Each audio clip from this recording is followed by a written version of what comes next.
बिस्मिल्लाहिर्रहमानिर्रहीम। अस्सलामुअलैकुम। Dear students, subject है कंप्यूटर साइंस और क्लास है नाइन्थ। ये हमारा नाइन्थ लेक्चर है और इसमें जो हमने वीक 4 का जो सिलेबस है वो आज इंशाल्लाह कंप्लीट हो जाएगा। और इसमें भी हम जो चैप्टर 1 का जो है कुछ पार्ट जो है वो डिस्कस करेंगे। डियर स्टूडेंट्स, वीक 4 का जो सिलेबस है वो इन टॉपिक्स में मुश्तमिल है। इसमें से जो हमारा 6 लेक्चर था और वीक 4 में फर्स्ट था, उसमें हमने ये टॉपिक्स पढ़ लिए थे। Computer hardware components of computer और इनपुट डिवाइसेस के बारे में हमने लेक्चर नंबर 6 में जो है वो डिस्कस किया था। इसी तरह लेक्चर नंबर 7 में हमने हार्डवेयर कंपोनेंट्स ऑफ कंप्यूटर में से सिस्टम यूनिट और स्टोरेज डिवाइसेस को डिस्कस किया था। और लेक्चर 8 में जो इस वीक का थर्ड लेक्चर था उसमें हमने आउटपुट डिवाइसेस को डिस्कस किया, उनके बारे में पढ़ा था और उनकी मुख्तलिफ टाइप्स के बारे में पढ़ा था। और ये लेक्चर 9 है और इसमें हमने, और इस वीक का ये फोर्थ लेक्चर है और इसमें हमने इंशाल्लाह मेमोरी और पोर्ट्स, दूसरा जो टॉपिक है पोर्ट्स, एक्सपेंशन स्लॉट्स और एक्सपेंशन कार्ड्स के बारे में आज हम पढ़ेंगे इंशाल्लाह। इस तरह हमारा वीक 4 का सिलेबस जो वो कंप्लीट हो जाएगा इंशाल्लाह। डियर स्टूडेंट्स, आज के लेक्चर में हम हार्डवेयर कंपोनेंट्स ऑफ कंप्यूटर के बारे में पढ़ेंगे और उसमें से मुख्तलिफ जो उसके कंपोनेंट्स हैं आज हम डिस्कस करेंगे मेमोरी के बारे में।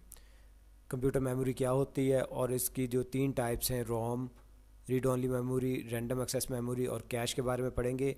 और ये बुक के पेज नंबर 26 और 27 पे दिए गए हैं। और इसी तरह हम नेक्स्ट टॉपिक जो है कंप्यूटर हार्डवेयर में आता है वो है पोर्ट्स के बारे में पढ़ेंगे, एक्सपेंशन स्लॉट्स और एक्सपेंशन कार्ड्स। और ये टॉपिक जो है बुक के पेज नंबर 27 और 28 पे दिए गए हैं।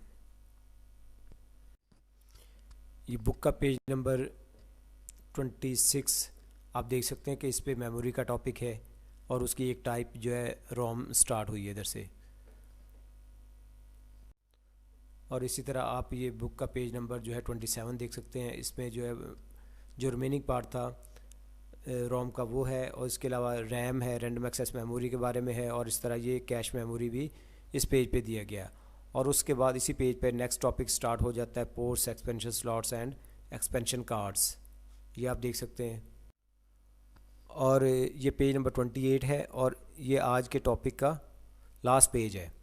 हमारे टॉपिक का ये लास्ट पेज है और इस पे जो है एक्सपेंशन स्लॉट्स और एक्सपेंशन कार्ड्स दिए गए हैं। तो आपने इन तीनों पेजेस को 2-3 बार जो है वो अच्छे तरीके से जो है रीड करना है और उसके बाद इसमें से जो इम्पोर्टेंट पॉइंट्स हैं वो आपने याद करने हैं।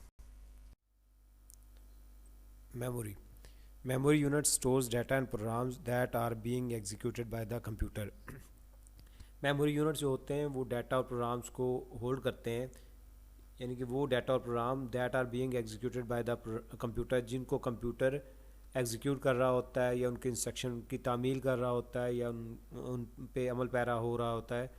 ठीक है, तो उन इंस्ट्रक्शन को, यानी कि जो इंस्ट्रक्शन चल रही होती हैं कंप्यूटर में, वो मेमोरी यूनिट्स में स्टोर होती हैं। It also store the result produced by the ALU after processing the data. हमें पता है कि तमाम की तमाम कैलकुलेशन जो है ALU परफॉर्म करता है। तो डाटा की प्रोसेसिंग के बाद ALU जो रिज़ल्ट प्रोड्यूस करता है, रिज़ल्ट देता है, वो भी आर्जी तौर पर मेमोरी यूनिट्स में स्टोर होते हैं। Memory, there are 3 types of memories on the motherboard. Motherboard पर 3 तरह की मेमोरीज होती हैं, विच आर रोम, R से रीड, O से ओनली और M से memory, read only memory. RAM, R से रैंडम, A से एक्सेस और M से memory, random access memory. Cache memory, these are known as main memory or primary memory of computer. इनको main memory या primary memory कहा जाता है। Or internal memories of computer, या कंप्यूटर की इंटरनल मेमोरीज कहा जाता है। मेमोरी की जो पहली टाइप है वो है ROM, read only memory. ROM is a single IC chip. ये एक single IC chip, IC stand for integrated circuit, जो कि हमने जनरेशन ऑफ कंप्यूटर में पढ़ा था। ये एक सिंगल चिप पे मुश्तमिल होती है ROM, which is installed on the motherboard, जो मदरबोर्ड के ऊपर नस्ब की जाती है या मदरबोर्ड के ऊपर लगाई जाती है। It stores the basic input output system of computer. इस रोम के ऊपर जो होता है क्या चीज़ स्टोर होती है, वो बेसिक इनपुट आउटपुट सिस्टम, जिसको हम बायोस भी कहते हैं। ये कंप्यूटर की बायोस जो है ना, इस रोम के ऊपर जो है वो स्टोर होती है। इसका काम क्या होता है बेसिक इनपुट आउटपुट सिस्टम का? BIOS controls input output devices. BIOS का काम जो होता है वो इनपुट आउटपुट डिवाइसेस को कंट्रोल करना होता है, उनकी मैनेजमेंट होता है। And the startup or boot process, और इसके साथ साथ जो है कंप्यूटर का जो स्टार्टअप प्रोसेस होता है, यानी कि कंप्यूटर का जब स्टार्ट किया जाता है या जो बूट प्रोसेस होता है, उसको भी ये बायस जो है वो कंट्रोल करती है।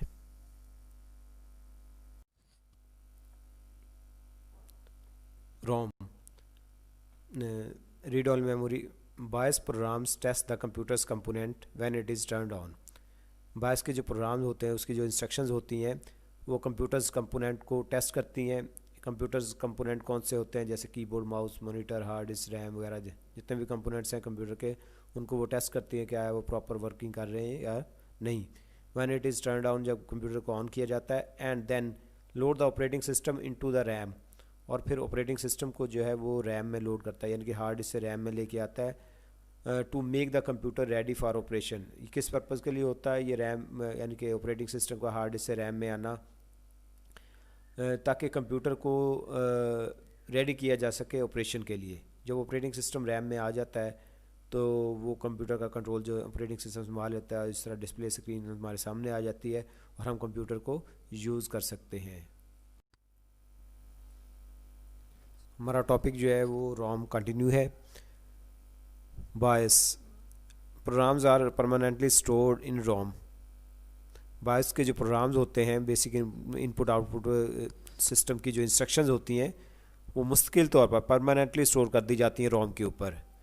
व्हेन इट इज़ मैन्युफैक्चर्ड, जब इसको बनाया जाता है, यानी कि रोम को जब बनाया जाता है तो उसके ऊपर बायस की जो इंस्ट्रक्शन है उनको परमानेंटली उनके ऊपर स्टोर कर दिया जाता है। रोम का मतलब यही है कि इसकी जो इंस्ट्रक्शंस हैं उनको जस्ट रीड किया जा सकता है, और ये इंस्ट्रक्शन कब लिखी जाती हैं? जब इसको रोम को जो है वो बनाया जाता है, और इसके बाद इसकी इंस्ट्रक्शन में कोई तरमीम या तब्दीली वगैरह नहीं की जा सकती, और ना ही नई इंस्ट्रक्शन जो है इस पर लिखी जा सकती हैं। और दूसरा पॉइंट है, it is a non volatile memory. ये एक नॉन वॉलेटाइल मेमोरी है। नॉन वॉलेटाइल का मतलब ये होता है ऐसी मेमोरी कि अगर लाइट चली जाए तो उसकी इंस्ट्रक्शन जो है ज़ाया नहीं होती, यानी कि मुश्किल मेमोरी होती है ये। That is the program stored in it are not lost when the computer is turned off. यानी कि जो प्रोग्राम्स बाय रोम के ऊपर स्टोर हैं आर नॉट लॉस्ट, वो ज़ाया नहीं होते, डिलीट नहीं होते। When the computer is turned of, जब कंप्यूटर को बंद किया जाता है या अचानक लाइट चली जाए तो इसके प्रोग्राम जो है ज़ाया नहीं होते, इसीलिए इसको कहा जाता है नॉन वॉलेटाइल मेमोरी।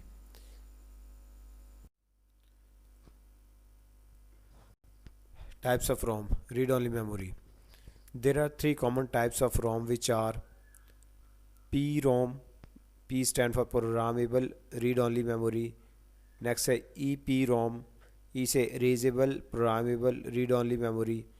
और थर्ड टाइप है EEPROM ROM. इलेक्ट्रिकली नेक्स्ट ई जो है erasable programmable read-only memory. तो आपने जो रोम की ये तीनों टाइप्स हैं, इनके जो है नाम याद रखने हैं, और इनकी जो फुल फॉर्म जो है ये भी याद रखनी है। इनकी जो डिटेल है वो हमारे कोर्स में शामिल नहीं है। रैम, रैंडम एक्सेस मेमोरी, ये मेमोरी की सेकंड टाइप है। इससे पहले हमने रोम पढ़ा है। RAM is a high speed memory installed on the motherboard. RAM जो है वो एक हाई स्पीड मेमोरी होती है जो मदरबोर्ड के ऊपर लगी होती है या नस्ब होती है। ये आप देख सकते हैं दो मॉड्यूल जो हैं वो रैम के।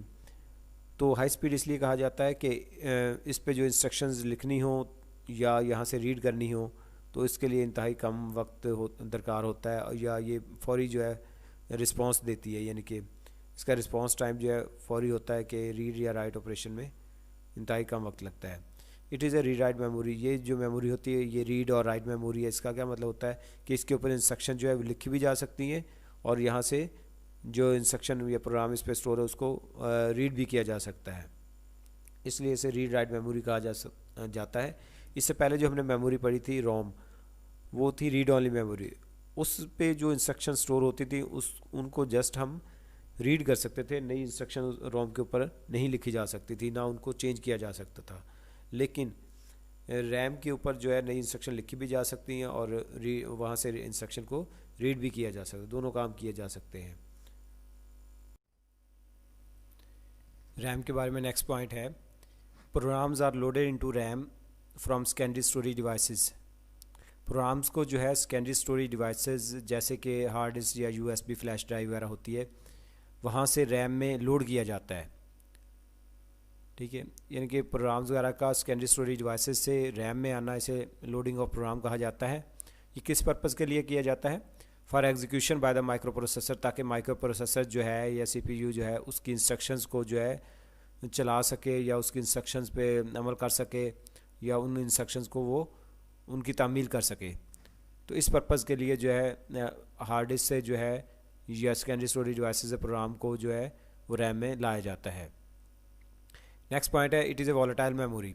ये एक वॉलेटाइल मीन गैर मुस्तहकम मेमोरी होती है। वॉलेटाइल का मतलब होता है गैर मुस्तहकम, यानी कि जिसका डाटा जो है उड़ जाता है। कब? Which means information stored in it is lost. Volatile का मतलब होता है कि उसकी इंफॉर्मेशन जो है वो ज़ाया हो जाती है when the computer is turned of, जब कंप्यूटर को बंद किया जाता है या अचानक लाइट चली जाए तो रैम के अंदर जो डाटा या इंस्ट्रक्शन एग्जीक्यूट हो रही होती हैं वो ज़ाया हो जाती हैं।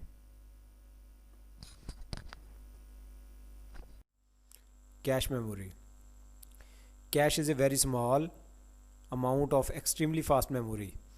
ये एक इंतहाई तेज़ मेमोरी होती है और लेकिन इसका जो साइज़ होता है वो काफ़ी कम होता है। इनसाइड द माइक्रो प्रोसेसर, और ये माइक्रो प्रोसेसर के अंदर भी लगी होती है या ये मदरबोर्ड के ऊपर भी हो सकती है। तो कैश जो है बेसिकली एक इंतहाई फास्ट मेमोरी होती है, लेकिन इसका साइज़ जो है वो कम होता है और ये माइक्रो प्रोसेसर के अंदर भी हो सकती है और मदरबोर्ड के ऊपर भी हो सकती है। It is faster and more expensive than RAM. चूँकि ये इंतहाई फास्ट है इसलिए इसकी जो स्पीड होती है यानी कि डाटा प्रोसेस करने की, स्टोर और रिट्रीव करने की, वो रैम से ज़्यादा होती है, बहुत ज़्यादा होती है और इसलिए ये ज़्यादा महंगी होती है। It stores information that is most frequently use by the computer. ये वो इन्फॉर्मेशन स्टोर करती है ऐसी इन्फॉर्मेशन जिनकी कंप्यूटर को ऑफन यानी कि बार बार जो है या एक रेगुलर इंटरवल के बाद उसको इस्तेमाल करने की ज़रूरत पड़ती है, यानी कि ज़्यादातर जो इंस्ट्रक्शन बार बार इस्तेमाल हो रही होती हैं वो इसमें पड़ी होती हैं।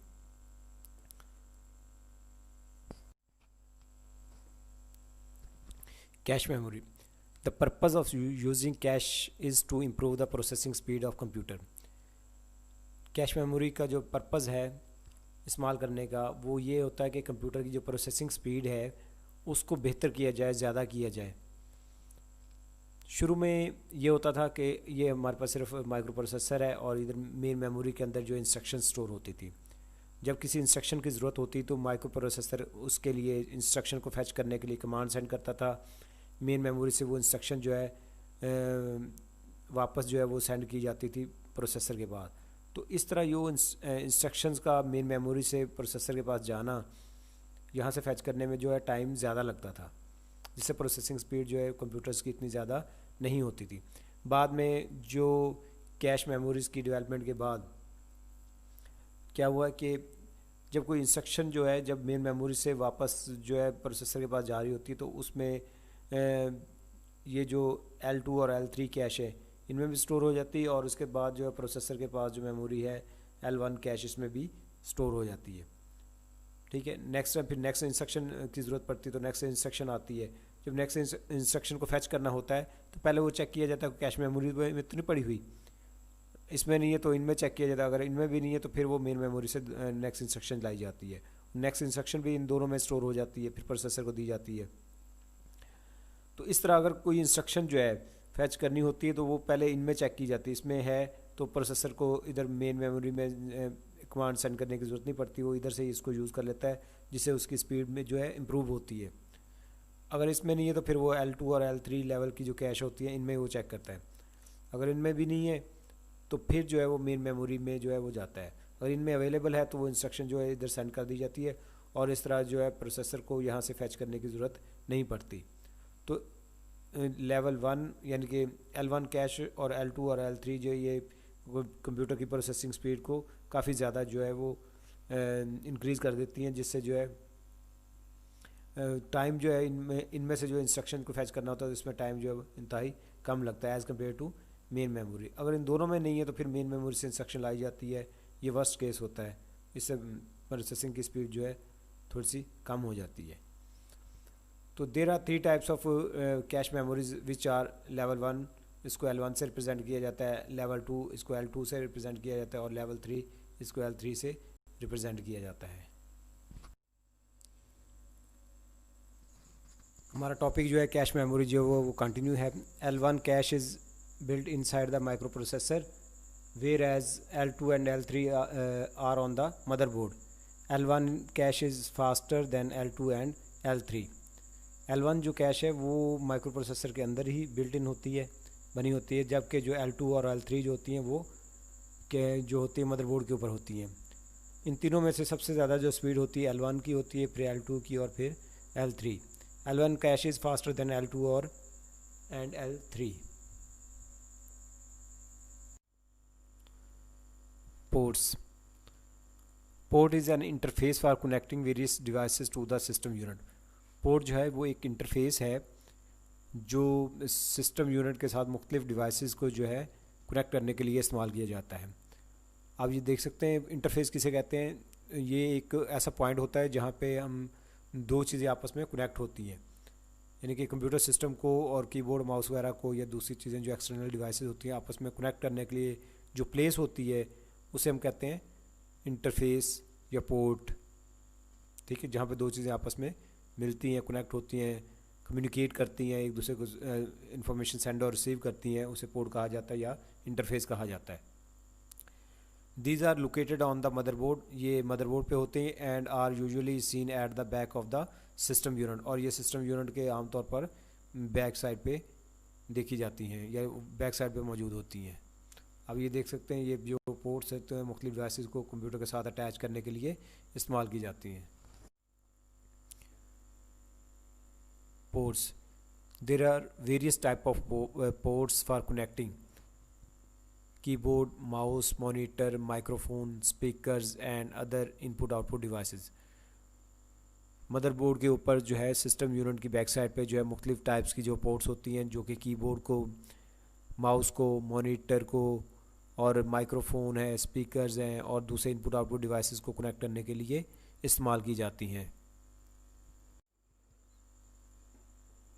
पोर्ट्स इन मॉडर्न कंप्यूटर्स, मुख्तलिफ मॉडर्न या आजकल के जदीद कंप्यूटर्स में मुख्तलिफ टाइप्स की पोर्ट्स होती हैं, जैसे USB universal serial bus, HDMI high definition multimedia interface, DVI digital visual interface, audio and LAN, audio और LAN stand for local area network.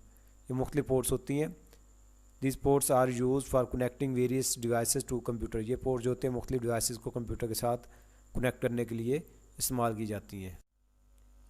Ports तो मुख्तलिफ डिवाइसेस जो पोर्ट्स के साथ अटैच की जा सकती हैं उनमें जो है digital camera, scanner, printer, external hard disk और DVD writer and USB flash memory वगैरह हैं जो कि इनमें से मुख्तलिफ पोर्ट्स के साथ जो है वो अटैच की जा सकती हैं। जैसे माइक इन के लिए ये है, ऑडियो आउट के लिए जो स्पीकर वगैरह लगाते हैं वो इधर हैं लगाए जाते हैं। इस तरह जो है ये लैन देखते हैं आप, लैन की जो केबल है लोकल एरिया नेटवर्क की केबल यहाँ अटैच की जाती है और ये दो USB पोर्ट्स हैं।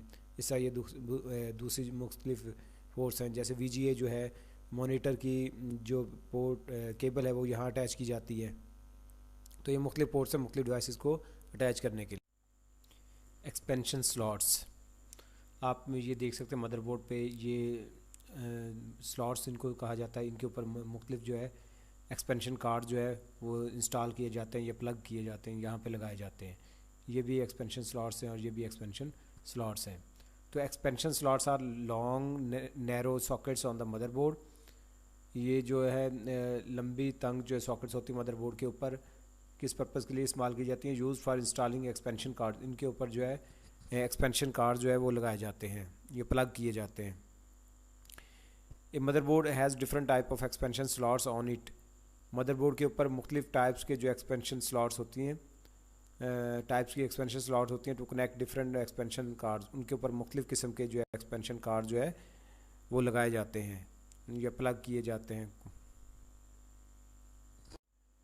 Expansion cards, expansion cards are small circuit boards. Expansion card जो होते हैं ये छोटे सर्किट बोर्ड्स होते हैं, ये आप देख सकते हैं, ये भी एक बोर्ड है और ये भी एक बोर्ड है। इनको कंप्यूटर के साथ जो है वो अटैच किया जाता है ऑन एक्सपेंशन स्लॉट्स, ये लगाए जाते हैं। These cards add new capabilities to the computers, ये कंप्यूटर्स में नई जो सलाहियतें हैं वो ऐड कर देते हैं, वो इजाफा कर देते हैं, यानी कि नई सलाहियतें कंप्यूटर में ऐड करते हैं।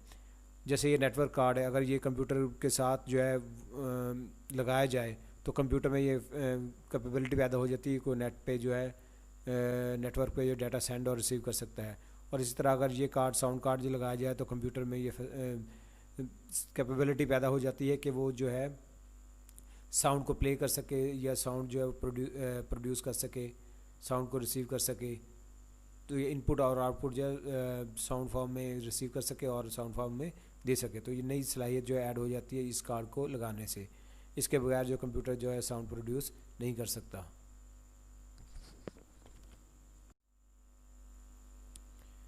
Expansion cards, commonly use expansion cards are, जो आम इस्तेमाल होने वाले एक्सपेंशन कार्ड्स हैं उनमें है sound card, graphics card, modem card और network card. In modern computers these cards are built in on the motherboard. जो ओल्ड सिस्टम थे उनमें ये अलहदा से हमें लगाने पड़ते थे, लेकिन जो मदरबोर्ड के ऊपर अटैच करने पड़ते थे। लेकिन जो न्यू सिस्टम होते हैं उनमें ये कार्ड जो है मदरबोर्ड के ऊपर बिल्ट इन होते हैं, यानी कि पहले से बने हुए या लगे हुए जो है वो आते हैं। डियर स्टूडेंट्स, आपको चाहिए कि हमने इस लेक्चर में जो कुछ पढ़ा है उसको अच्छे तरीके से समझें और फिर याद करें। तो आज के लेक्चर का यहाँ पे इख्तिताम होता है। आप अपना ख्याल रखें, अपने वालिदैन का और अपने फैमिली के दूसरे मेंबर्स का ख्याल रखें। शुक्रिया। अल्लाह हाफिज़।